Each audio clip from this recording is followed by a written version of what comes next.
In this video, we're going to show you 4 of the easiest drills that you can set up in your home golf simulator to help you become a better golfer.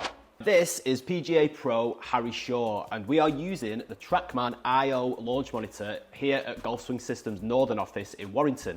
And Harry's going to go through some of the simplest drills that we can set up to help you guys become a better golfer. Right, so one big one that everybody wants to improve is ball speed. So I'd love it, Harry, if we can go through using the TrackMan IO and show me and show these guys how we can improve our ball speed at home. Yeah, absolutely. Well, first things first, with ball speed, there's 2 components that we want to be making sure we're increasing. Number 1 is the swing speed.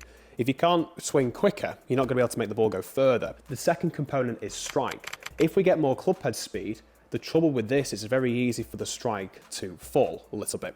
And when the strike falls, as we're getting used to swinging quicker, I did this quite a while ago in speed training, is that the ball won't go as far as it should. Right, so got driver, Harry. Yeah. Let's see what my ball speed is on the TrackMan IO.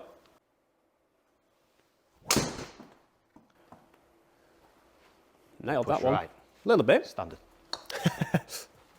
So yeah, ball speed 146, and then smash factor 147. Right. Yeah.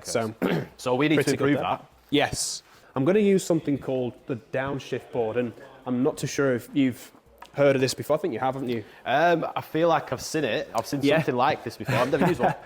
So all I'm going to give you here is just a dead easy drill just to get you understanding, right, how can we apply these ground reaction forces to take place. So if you stand on this, it's basically like a skateboard, and to begin with, we're just going to place our hands either side like so. And I always like to start with this. You can see it's very difficult to get it bang on 50-50 using this. Yeah. I can't do it. So I like to have the majority of it on the lead side like this here.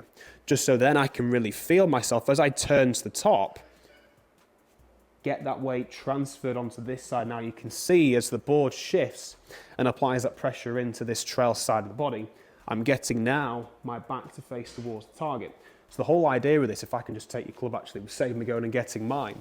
From this position here, if I can now turn and get this butt end of the club here, pointing at the golf ball, adding this pressure now onto this side, the trail side of the body, onto this board, that's a great way then to get this turn up to the top of the swing, rather than this handsy motion. We spoke a little bit about this, in the takeaway video that we've just filmed. So up to the top from this point. The second stage is really forcing the pressure downwards into the ground, rather than just simply just rotating through and getting this action on the way through now, button the club pointing at the golf ball on the way through. That's great for that rotation, but to apply this pressure and get that ground force taking place, I like to get my students to feel a little bit more pressure here just before they rotate through. Too many golfers will go this way and then lean out of it. And that's when they get stuck, a bit worried, getting a bit conjure up in the golf swing, and then see those poor outcomes like I've just shown you there. If we can feel one to the top, keep the pressure, apply the pressure more here into the trail side, and then we can push back up, and then we're applying that pressure back onto this side of the board. You can then really feel those forces taking place. Doing those 3 motions, obviously it's going to take you a bit of time to get used to this, so do it in stages, 1, 2, 3. But when you can build this up into a swing, it should look a little bit like this. So relax the arms, relax the shoulders, and just allow the body just to free up that golf swing. So it's up. And you can see there, that looked pretty effortless. Right, so skateboard time. And here's the club just to go across the shoulders. Okay. So start off with the pressure on this side, that's it. And then as you make your way back now, turn back, there you go. There we go. So applying the pressure into the trail side. The second phase now, you want to keep everything here just nice and still. We're just going to squat down a little bit. That's it. So try not to turn. Okay. Just literally squat down first. So just literally, squat down. That's it. Right, there you go. And then we're going to push up and through. Okay, so start on the left-hand side. Yep. Back. That's it. Squat down. Yep, and then push up. There you go. Right, okay. So this is the feeling that we need with the driver. Exactly, yeah. Excellent. Like that, okay. So we need that sort of feeling with the driver. That's the feel, yeah. I'll probably completely miss the ball now. Oh God, I felt like that was miles faster. Yeah, so ignore obviously the shape, because that was probably maybe quite out the toe, would you say? Yeah, more than anything else? Well, club head speed. Well, there you go, one shot wonder. Yeah. 109 miles an hour club head speed. Ball speed's gone up to over 160 miles an hour as well. So that's just made a massive difference in terms of, right, how can we hit it further? You can see their total, although that was a big, hook, it's still gone further. Yeah. That straight, you're talking 270s, 280s. That's madness. So I've just jumped like 10 miles an hour club speed, and ball speed's gone up like 20 miles an hour. I think. Yeah. Yep. It's outrageous. I think without that downshift board, and I kind of struggled to understand the weight transfer. So yeah, it's a nice little tool to help definitely. you do that. Okay, tip and drill number 2. I've just had a lesson with Harry, and one of the things that we noticed was I have a massive push, and often results in a slice as well. So slice is obviously a very common miss for a lot of golfers, and it's something that we can quite easily work on and improve in our golf simulators. Need to control the club face rather than getting and working on that path first. So to do this, I'm going to get you to try, well, we did this in the lesson video as well, but simply taking an alignment stick and placing it on the lead side of the grip, and you can see the majority of the alignment stick is hanging away from us there, and that's how we want it when you're setting up to this at home as well. So when you come to gripping the golf club like this, we want this alignment stick here touching the lead side, this side here of the body. The reason why is because when we make the takeaway and we move the wrist and roll the wrist and get this club face open, you can see the alignment stick is moving away from this side of the body. We want to see that alignment stick touching the lead side of the body, continuing to touch this lead side up until this point here, just before the club reaches parallel to the ground. So you can see there from this camera angle now, that club face there looks very closed, but it's not. It's much better than this angle here. You can see alignment stick's moved away again. So that's a great drill for you to do just to help you control that club face angle better. Don't worry too much about any other positions in the golf swing, especially for the downswing and trying to change that path. It's much better, Mitch, that you focus on controlling that club face more before doing anything else. I was just about to put that away and I realised you need to try it. So yeah, I can actually vouch for this because I've just had a lesson with Harry, and controlling my club face was the biggest problem that I've got with this push slice that I do. So what I'm going to try is I need to get a feel, don't I? So I've got the alignment stick just next to my club, and I just need to get a feel of taking it back but keeping the alignment stick on my hip just to around about this position, okay? So we don't hit any shots like this, do we? No.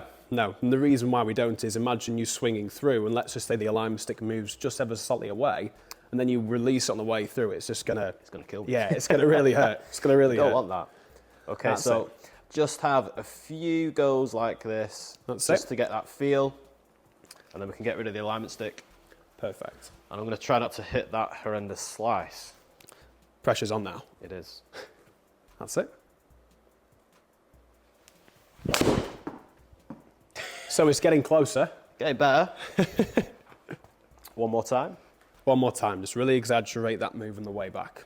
That's it. That's the one. There you go. Oh, it's a beautiful draw. There you go. And that's what you wanted before, wasn't it? Perfect. In the lesson. So something as simple as an alignment stick can just help you improve your slice straight away. Yeah, and you can get those from Golf Swing Systems as well. Obviously, the links will be in your description and whatnot. Absolutely. So, yeah, have a look on there. Right, one massive benefit that I've found about having my own launch monitor and golf simulator is that I can really work on dialing in my wedges and my carry distances. So I just wondered if you could share a drill with everybody that we can work on at home to help us dial in those wedges. In terms of my long game then, so when I get to the top of my swing, I basically get a bit too stuck here and have to get the hands involved. So I'm trying to feel more this motion here and then getting the hands working left. When I started trying this with the wedges, I found I was spinning them too much and getting the odd duff shot. And the key for wedge gaming in terms of pitching and controlling those wedge shots is making sure that you're using the bounce. So when you're making contact with the ground, we don't want it to be from this leading edge here. We want to be using this area here, the bounce of the wedge. So rather than getting this de-lofting motion, so getting the hands very much so forward in this direction here to hit the golf ball with those wedge shots, obviously with the irons, full swings, that's absolutely fine because we want compression with the wedges. Because we want that distance, we've got to keep that control by keeping this butt end of the club pointing at our belt buckle, somewhere just underneath the belly button, your belly button, because if we get the hands forward, then it brings this leading edge to take place to make contact with that golf ball first.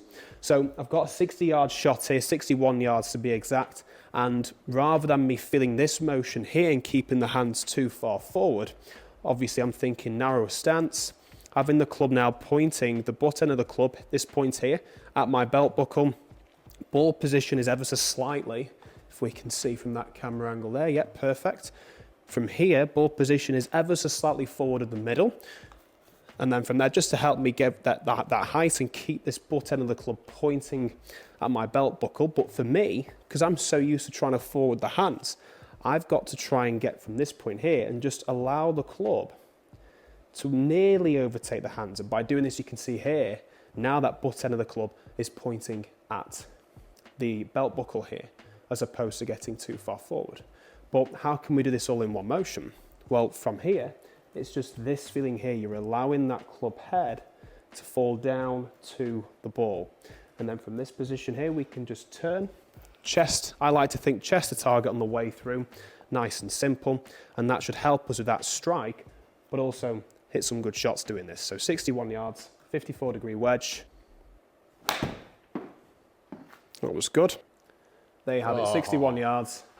So what you're saying, we need to keep the butt of the club always facing our Exactly, yeah. Obviously from past this point here, it doesn't matter, but when you come to downswing, as we mentioned in that lesson earlier, we want to try and feel that. Yeah. For the wedges, we just want to allow almost the club to release a little bit earlier for you, as opposed to keeping it too far forward. So with me, when I'm thinking about my wedges and working on my wedges, I work on like a clock system. So I'll go like an 8 o'clock swing, 9 o'clock swing, 10 o'clock swing and stuff. So for me, this is like a half a sand wedge, like a 9 o'clock swing. So I just, when I get to this position, I kind of just need to let the club start to come down. That's and it. Just gradually flow through, Yeah, spot on. Don't force it, just let the club fall.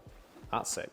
You got it. So it does feel a bit more armsy and wristy, this A sort little of bit, wedges yeah, swing. because you're trying to control the spin, the strike, everything else. Full shots, you can obviously turn through it, but with this, you've got to get the distance right, haven't you? That's right. So chest to target when Yeah, finished. spot on. Let's see it. That's right. It is right. Get up, get up. Ah, Sounded a good strike, though. wasn't bad. So it was only 51. There you go. A little bit more. It's thin. That was nice, though. That was nice. Didn't sound thin to me. Right. Let's try and get a good one.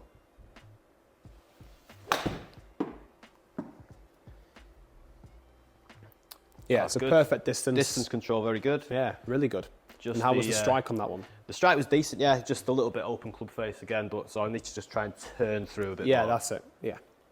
Last one. Of course, I pulled that one. But good distance control spin. again. There you go. Nice little check on the mound there. Nice. Perfect. You're playing for that. Excellent. So that's a nice little tip for anyone who's trying to control their wedges. One final thing that you can work on in your home golf simulator is definitely something that I've been able to improve over time since having my golf sim, is my ball striking. Now, I remember when I first got my sim, when I was playing out on the normal course, I would hit the ball fat a lot of the time.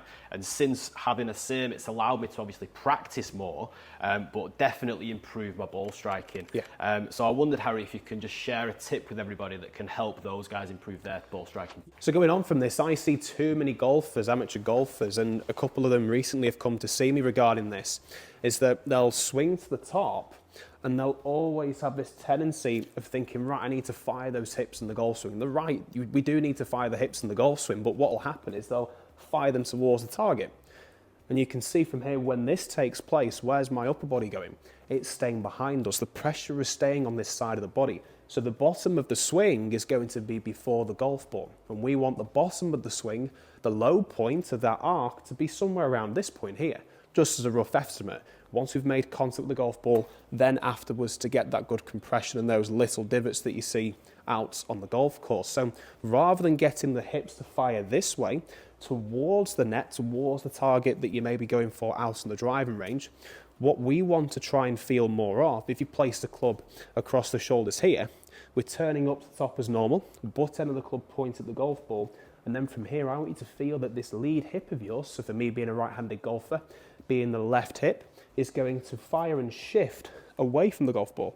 in this direction here. So if I was just to show you what this looks like on this camera, so lead hip here is firing away from the golf ball, just like this here, rather than forcing it forward. So I've got a 7-iron in my hands here, Mitch, and this one is 197 yards, so it requires a really, really solid 7-iron this, so pressure's on here to get that strike right. Let's see if we can get it fairly close, just feeling from the top here, firing this lead hip away from the golf ball, going towards the wall behind us. Let's see.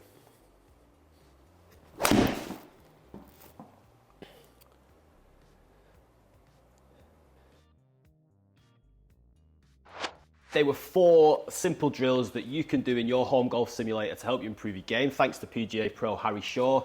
Definitely head over to his channel. I'll put the link in the description below for more tips and tricks about how to improve your golf game. So you'll notice that we used a couple of training aids in those drills there. So definitely head over to Golf Swing Systems where you can pick those training aids up. And if you want some more gift ideas, then check out the video that's on the screen right now.